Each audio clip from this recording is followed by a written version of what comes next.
Il y a également un mouvement descendant que l'Écriture emploie aussi quand elle nous fait découvrir celui que saint Paul appellera le oui des promesses, celui en qui aboutit et qui accomplit toute promesse.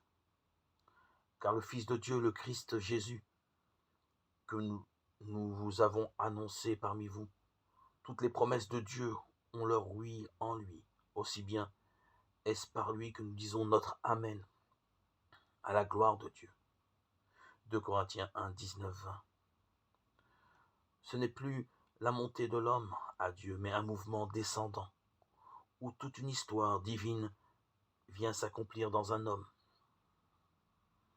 La grandeur de ce deuxième mouvement est de ne pas rapetisser notre Seigneur Jésus à un moment de l'histoire, au temps d'Hérode, roi de Judée, de César Auguste et de Quirinius.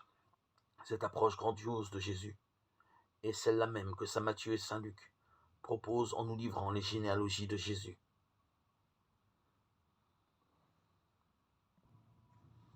On pourrait se demander qu'est-ce que les gens vont y comprendre. Or, ce n'est pas sans raison que Matthieu et Luc donnent la lignée de Jésus. Dans saint Matthieu, Matthieu 1, 1, c'est la généalogie de Jésus-Christ, fils de David, fils d'Abraham. Dans saint Luc, Luc 3, 23, elle remonte encore plus loin. Ce Jésus, âgé d'environ 30 ans, était fils de Joseph, fils de Seth, fils d'Adam, fils de Dieu.